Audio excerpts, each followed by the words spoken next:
Hey everybody, I'm so excited to be with you all this beautiful Tuesday, a beautiful winter day outside here in Omaha, Nebraska. And today we're going to be talking all about the 5 biggest misconceptions of winning the judges over. It's a really, really important topic, and I get a question about it in almost every single one-on-one coaching session I think I've ever done. Because really what is so important about this is walking in with the notion that the judges are just ordinary people, and also really understanding what they're thinking and what they're not thinking. When we come in with the wrong perception of what's going on in their brains, then we start to alter our personality and who we are and how we do our interview. That is not what we want to do. We obviously want to walk out of that interview super, super confident, acknowledging that we were ourselves the entire time. So with that, let's dive right in.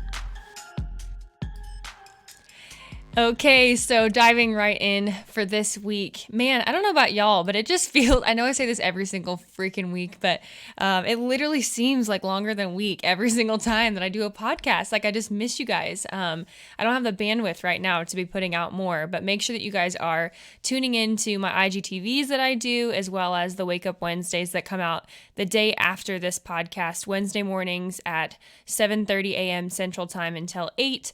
It's more of kind of a spiritual, mental, emotional time together. It's really, really fun for me. We get to dive into the word and dive into our subconscious and more of the sociological, psychological, physiological side of success and leadership communication and your overall well-being. So make sure you tune into those. And as always, you guys can just tab over actually on my Instagram and see all of my previous reels, as well as Instagram TVs. We're putting out more of those constantly. And also make sure that you give Powerhouse Pageantry a follow. We've got some really great content on there too.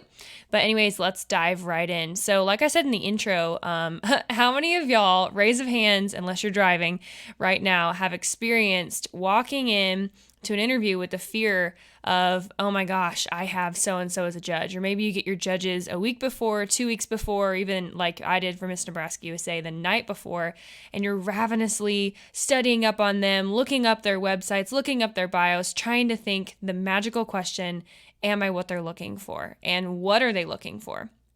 This is a huge issue that I see, like I said in the intro, literally almost every single one-on-one client of mine.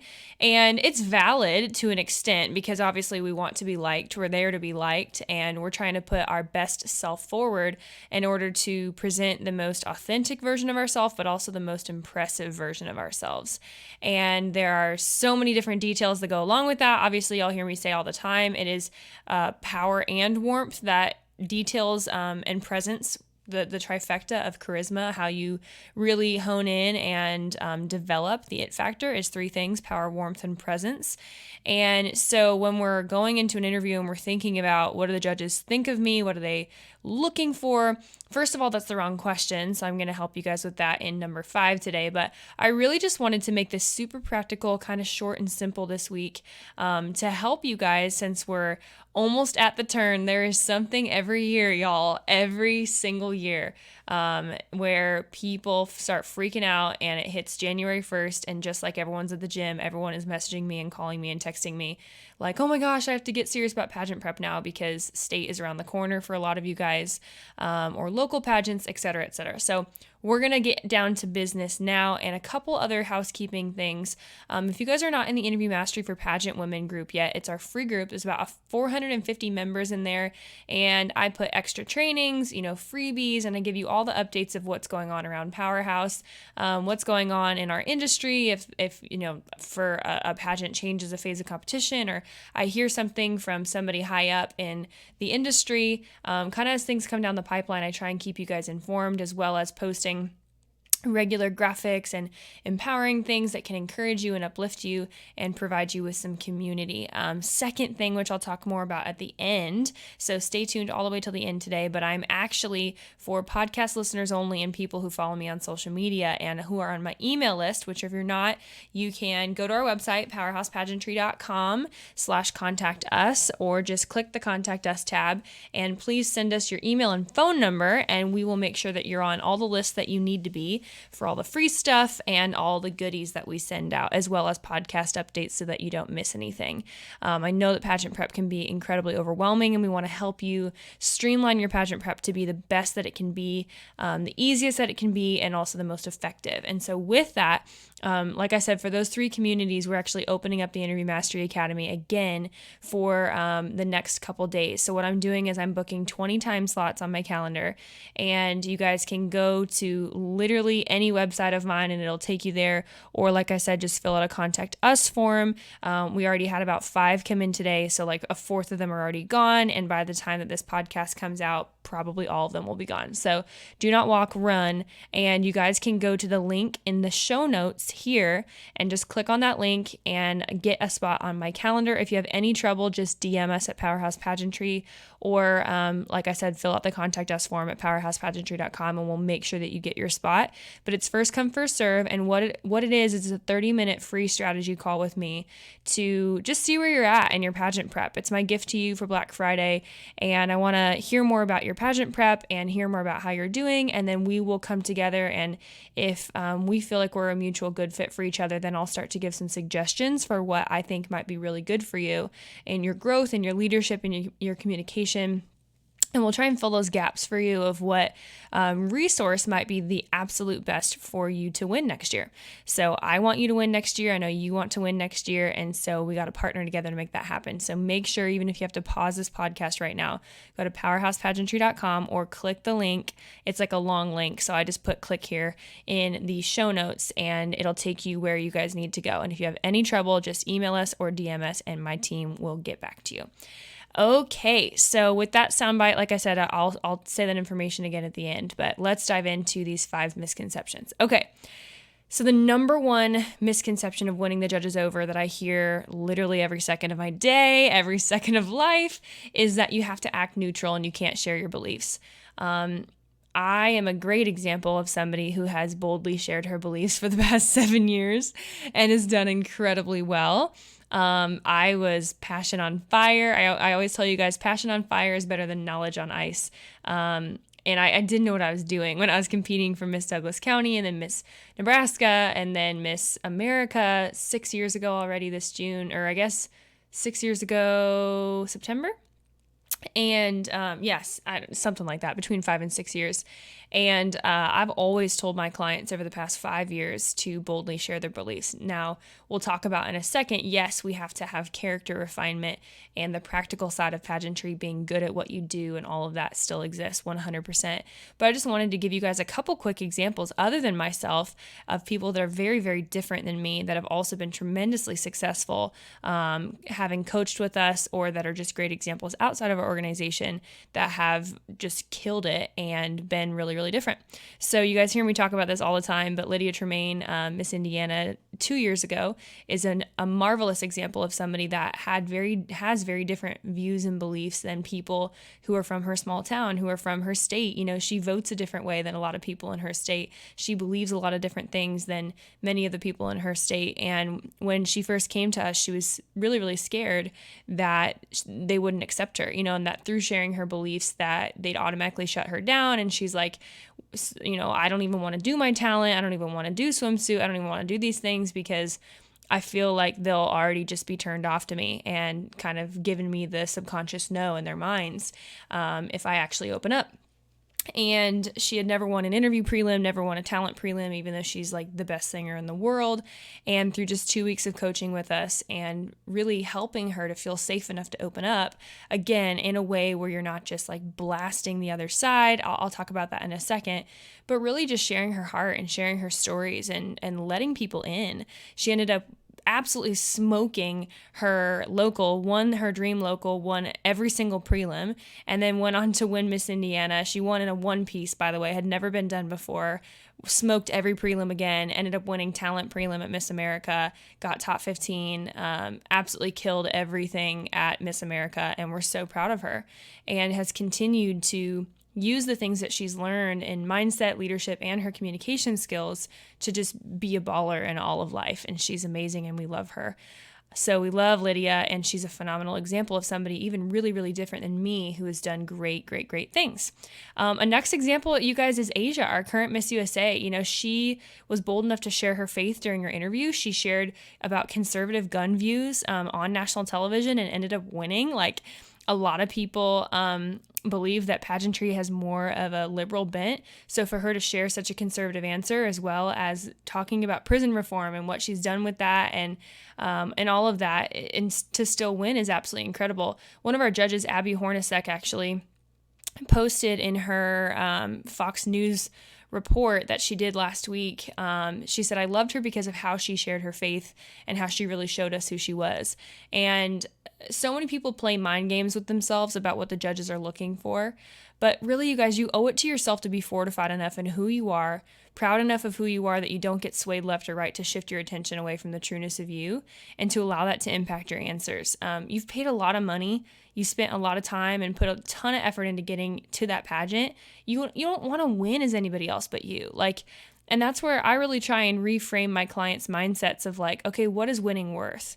Okay, great. It's worth the scholarship money. It's worth the Instagram followers. It's worth, maybe boys liking you. Cool. Sending you a couple DMs, whatever.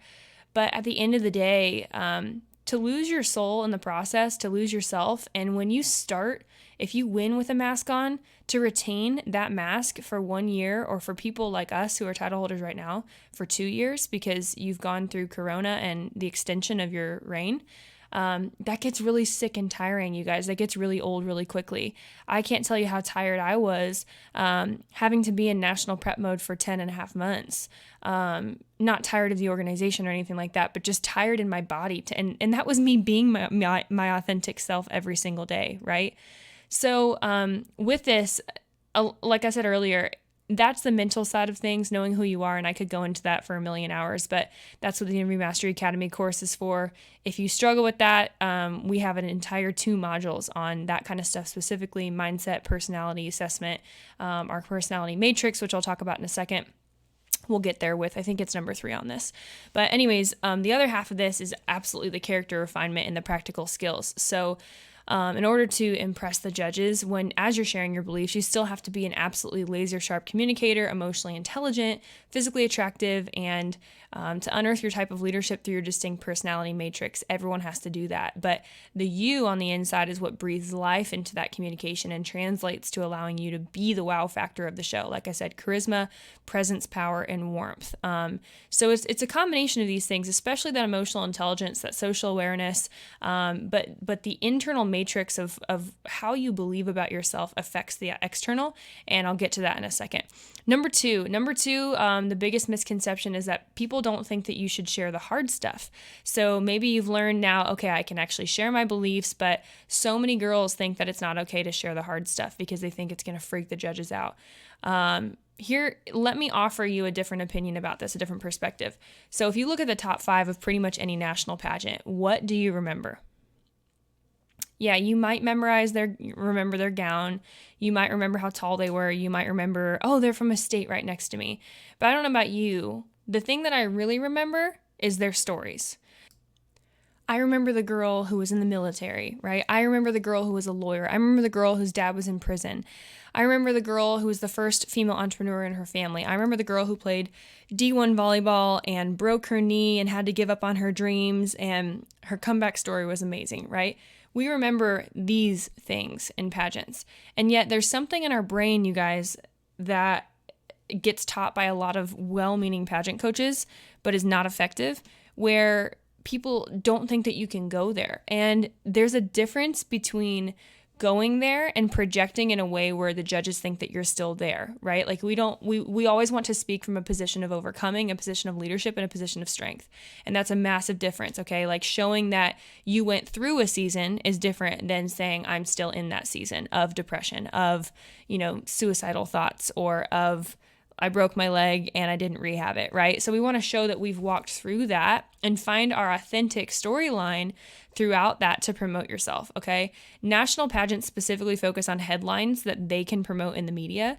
This is why knowing your stories, which I call your super stories, and learning to think like an entrepreneur when it comes to being the office, the job, of a title holder is not just important, but it's absolutely vital. So if you're asking the question, what are super stories? Super stories are our powerhouse specific technique that allows women to fully discover, define, and refine their individual life events in a streamlined, powerful way where you're no longer babbling forever in your interviews, but also not oversharing about the things that just like really are not impactful. You might think they're cool, but once they're actually bounced off of somebody, they're like, yeah, that's kind of a boring story. It didn't impact me, right? So things that breed emotional connection.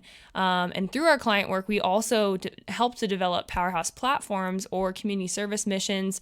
Like MUO doesn't technically have a platform, but like this year, like I said last week, if you didn't have a platform, you were not relevant and you did not have a story. I mean, they put every single one of our community platforms, if you will, on the Miss USA app. And these are the kinds of things that then attach to your brand and your name and are very well developed. Like when people think Megan Swanson, I want them to think women's empowerment, entrepreneurship, and prison reform, right? And so I was constantly messaging that and talked about it in every single interview, my interview with Glamour Magazine, all these different things that I was able to do. That's what national pageants are looking for. And without this, it's very, very hard to get out of the trap of being pageant patty, because herein lies your depth. I mean, seriously. And honestly, it's so funny. People say to me all the time, well, I want to be relatable. Great title holders are relatable. And I'm like, well, how do you think they're relatable? Because they haven't been through anything and they're showing you this polished version of themselves? No, I say this every day of my life. Pageantry and interview is like a first date, right? You have to go on a journey with people and be willing to be vulnerable, or else they're going to walk away not feeling connected to you because you didn't actually share your heart in anything. And that leads us to number 3. The third misconception, the third lie, is that you need to be proper. Oh my gosh, this is such a lie. Like seriously, think about a first date again. If somebody walks in and they're like super proper and stiff, you're going to call your best friend the second that you get out of there in the car, and they're going to say, how'd your date go? And you're going to be like, dude, he was so stiff. Oh my gosh. Or, oh my gosh, he like couldn't talk and I had to talk the entire time. You guys, expressiveness is so much more than even half the battle. Did you know that 80 to 90% of your communication is nonverbal? So what are you doing when you cut that off for the sake of being modest, classy, or proper? You compromise 90% of your communicative ability. Have you ever thought about that? When you are so worried about, oh my gosh, I can't use my hands too much, or I sway back and forth too much, or I'm too expressive. Maybe somebody told you that. Like people have told me that before, and I had to scale it back a little bit for my Zoom Miss USA interview because they didn't get to see my whole body, right? So I didn't want my hands like flailing in front of the camera. So again, we need to look at the practical side of things. Absolutely. Like if you have a really weird tic or you touch your hair all the time, then yeah, we need to scale that back. But a lot of times girls will take, and what I've seen in a lot of my masterminds when I have girls come here when it's not COVID, and we have a 2-day full-on, one-on-one thing for them where we set up every phase of competition, mock interviews. It's like this giant mastermind just for them here in Omaha. Almost every single time, girls will tell me in our one-on-one session that they've been told by another director or a judge that they use their hands too much, and then they go to the other extreme, and it's like they're dead. Like literally, it's just they don't move. It's not cool. So, and here's something that I want to use to prove this to you guys. That even like expressiveness is really not something you need to worry about. You need to unlock it in you. You need to allow that version of you to come out. So I'm not saying flail around. I'm not saying like let your inner spaz out, but guess what? I've actually had like the most spastic of girls win and state and place top 5 at national competitions. I just did like a month ago because I finally gave them permission to be their quirky, excitable selves. And because again, if that's who they are, we need to figure out how to hone that in an authentic way rather than just say, don't do that. Because if that's who they are, that's who they are. One of my favorite things to do as a coach is to unlock these like little specifications that are the real versions of my clients. The girl that's sitting at coffee with her bestie, the girl who's FaceTiming her best friends at 9 o'clock at night eating ice cream with their hair in a bun, aka me. What's their personality like there? And ask yourself that question. Like, where do you feel the safest and the most comfortable to let your walls down? And then what do you act like there? So the first thing that I do with my clients is I help them to define what that is and to put language to it so that they can then use themselves, or that they then themselves can talk about that within their interview, right? If you don't even know what that is and you've never gone there in your mind to think about like, oh, how would I describe myself when I know that my walls are down? Then how do you expect to deliver that to the judges? They're not going to have any clue, right? And so much of that gets lost in translation where we're like, well, they should just know because my bio, or they should just know because I told them about my accomplishments. It's like, no. You can't give what you don't have. So if you don't have the revelation of who you are on that deep of a level, you're never going to be able to translate that to the judges. So then step 2, it's unlocking all the fellow pathways that go along with that. Coaching's like a puzzle. You do the edges first, and then you start to get the picture of what that puzzle's going to look like. But you have all of these other pieces surrounding you that don't quite make sense yet. So through our distinct 8-week coaching process, we help to define, distinguish, and deploy these aspects of who each of our clients are until the puzzle's complete. And that's what we do in the Interview Mastery Academy. We walk through every single phase of mindset, platform, paperwork, how you're feeling, resource list, packing list. We even have buy-sell trade stuff in there in the resource tab of the module. We walk you through confidence. We walk you through the it factor. We walk you through the 5-layer personality matrix. We walk through the advanced questions framework, on-stage question, political questions, how to get sponsors, all these different things. It is literally the one-stop shop total replacement for one-on-one coaching and the best thing on the market. And I put my name on that. So if you're interested in that, like I said, make sure that you get a time on my calendar so we can talk about it. Or if you're already sure that you want to join and you're like, this is definitely something that I need to, I'm going to ask for it for Christmas. Great idea, by the way. Invest in yourself. Investing in yourself is the only thing, you guys, that you will never, ever regret. Even if something doesn't work out, I've invested in good mentors and bad mentors. And obviously the really good ones have astronomically just elevated my success like crazy, but also I've learned from a lot of the failures and a lot of the people who were not good people. And so because that's happened to me, I am so full of integrity in terms of the kind of coaching that I put out. I'm so passionate about it being the best on the market. And I use my innovative spirit, my trailblazing nature of my Enneagram 8 to make sure that we're constantly really competing against the market, but competing against myself too, because I hold such high standards for the kinds of things that we put out because I've been in your shoes, right? And I just was in your shoes. So I think you guys will really enjoy that. I know you will. I know that you're going to totally transform from the inside out as a person and a leader and a communicator, and obviously win your pageant too. So little PSA, make sure you get on my calendar, or else once they're gone, they're gone.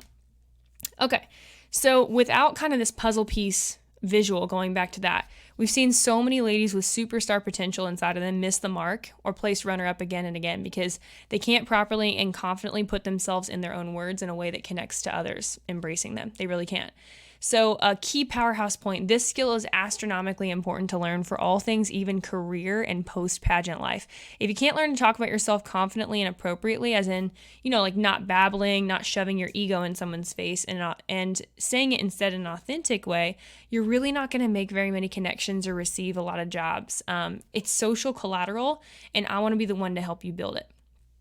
Okay, so moving to number 4, like I said earlier, one of the biggest misconceptions is that you should worry about the external more than the internal.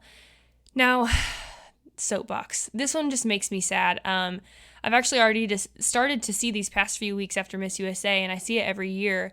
Girls who go to extremes, whether it's excessive dieting or non-natural plastic surgery, toxically asking for attention over social media, and then you see like once the competition's over that they swing to the other end of the pendulum. They gain 40 pounds or they go get more plastic surgery, or they all of a sudden are posting crazy content because they're like, oh, pageant's over, and you can see that their self-image was totally attached to their success as well as their external image, which is driving their self-image, which is not the way that it's supposed to be. And so when kind of that noise and the praise of men, the praise of people is now more silent, that's where you see a lot of these depressive episodes or mental health issues that happen after a national pageant or after someone gives up a title because their foundation wasn't right.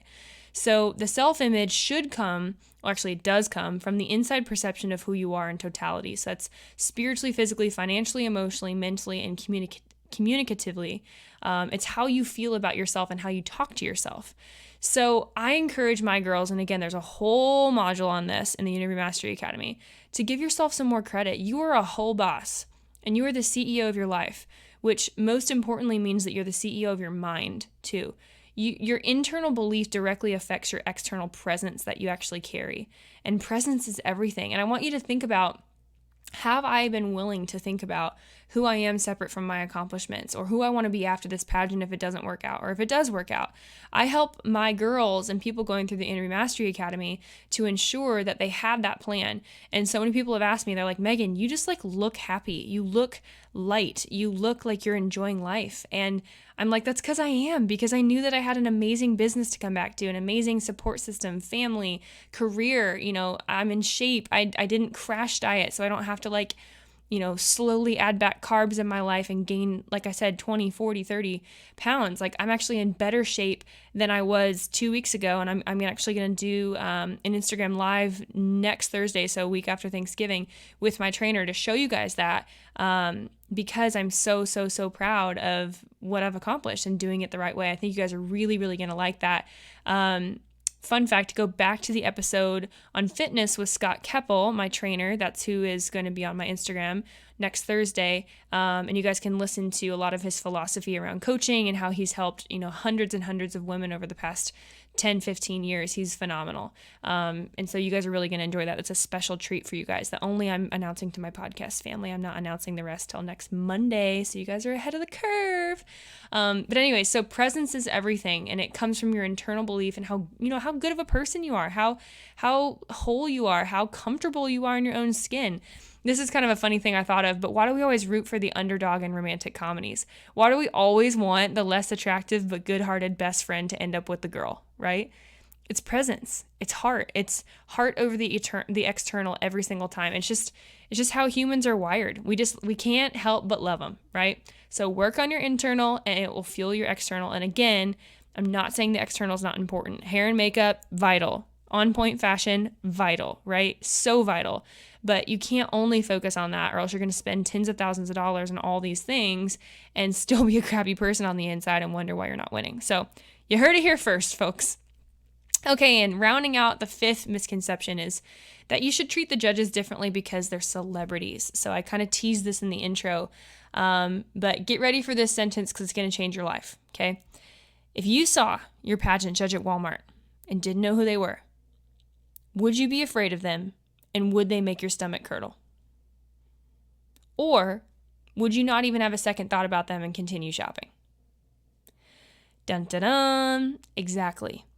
And yet we work ourselves up so much, we get so anxious because of one thing and one thing alone: perspective.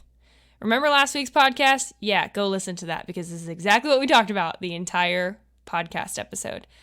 Perspective puts things into their own context. And context, or dare I say the situation, as we know through the self-coaching model, is what produces the thoughts, which produce the emotions, which produce the actions, which produce the results that we get in life. And again, there's a whole module on that in the Interview Mastery Academy as well.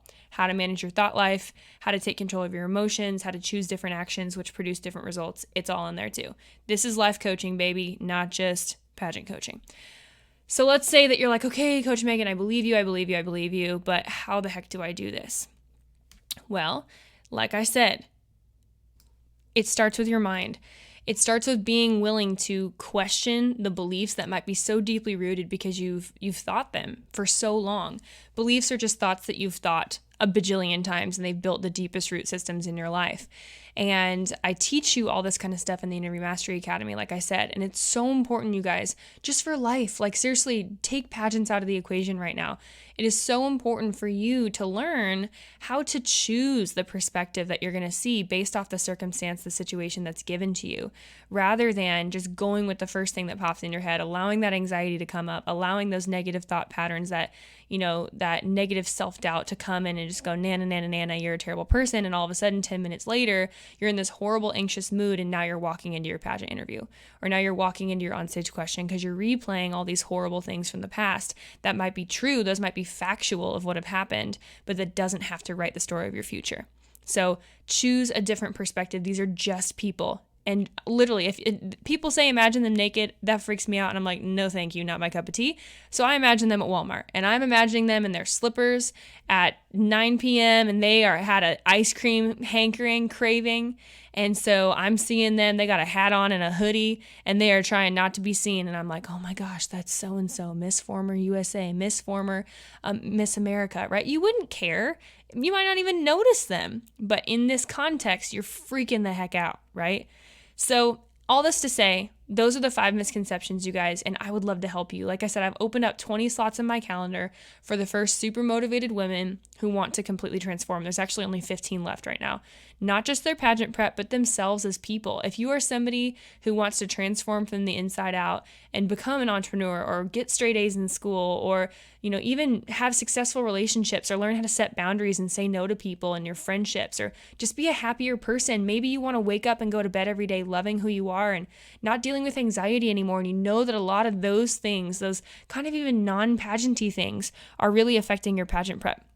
But you also want to learn how to stop babbling. You also want to learn how to use your super stories. You also, need to develop that platform. You need to work on some paperwork. You know that you need to hone in on your onstage question skills. The Enneagram Mastery Academy is 10,000% for you. It is, like I said, a 100% replacement to one-on-one coaching and has over 40 hours of coaching in it that you guys can go through and you have access to for life. I am honored to be a coach and a mentor and somebody who gets to speak into your life on this podcast. But I want to be a mentor even more, you guys. This is what I live for. This is what my heart beats for. And I want to see every single woman walking free and confidently in her leadership, knowing her purpose, knowing where her ship is pointed in what direction of the compass, what degree to the utmost smallest degree. So I have a couple questions for you guys. One, are you on our email list? It's how you can stay up to date with freebies, free live coaching sessions, meetups, post-corona, powerhouse swag, and of course the best coaching on the planet. So go to the website in the show notes or go to our website powerhousepageantry.com to let us know that you exist, and we'll send you some cool free stuff and make sure that you get in our free group. Number 2, I want to just remind you that winners take action. If you've been listening to our podcast for a while and have been wondering, I really don't want to compete again next year, but I don't know about this coaching thing. I've never considered myself as a girl who uses a coach. I would say to that, I hear you, girl. I was not either. But let me put it this way. Do Olympians have coaches, or do they just rely on their own ability? Exactly. Coach is the difference between somebody who plays in their backyard and says they're an amazing basketball player or somebody who's on the Olympic team. Don't let one pageant patty or one bad coach ruin your perspective about what all the coaching relationships are like. And again, there's that word perspective. In fact, that's why I ask every single one of my potential clients on our free 30-minute strategy call about their previous coaching experience. So I can vet them, but also you can vet me. As a 2-time competitor in the 2 biggest national pageants in the world, I promise I get it. And everything I've created is because I've been in your shoes. I have 15 spots available and it's free. No cost, no excuse. So take action today and unlock the winner within you. The link is in the show notes. Number 3, in case you still need more convincing, we are hosting a Black Friday sale of all of our products. I never put anything on sale because of 3 reasons. 1, I don't have to. 2, all my coaching is fairly priced for everything that you're getting. 3, there's nothing else on the market like what we offer. Absolutely nothing. So hurry. Click the link in the show notes, swipe up on my stories, or go to the link in my Instagram bio or our website. If you attempt to contact us, I promise we'll find you and get you on my calendar. And if for some reason we don't, keep messaging us and we will. And finally, just wanted to say that I love you guys and I so appreciate your listenership. Please give us a 5-star review. Always tap the heart button on my Instagrams and share our content with those who need it most. With that, I'll see you next week. Well, hey everyone, this is a little bit different of an ending if you are still here listening with us. I just wanted to take a second to thank you so much for being a part of our podcast family. Wow, it has been such an incredible and crazy year of 2020. And I just wanted to take a second to appreciate you, to acknowledge you. We've talked about some really hard things over the course of this year. And I just hope that every single week that I can be an encouraging and uplifting and motivating voice for you to help you get unstuck from whatever point A you feel like you're totally stuck in. And I want to help you to really dream again for what that would look like for you in your future. And so kind of in closing, I just wanted to pray a blessing over you. God, I thank you for every single person listening to this podcast. I pray that you uplift them spiritually, physically, financially, mentally, relationally, and and emotionally, and that you are changing the trauma of their past, helping them in their present, and gloriously just showing them that you have a beautiful hope and a future for them. And last but not least, I just ask that if any of you are prayer warriors, that you just send up a prayer to God for me. I compete for Miss USA in just a couple weeks. Thanks so much for being a part of the family, the Powerhouse family. Love you guys so much, and we'll see you next week.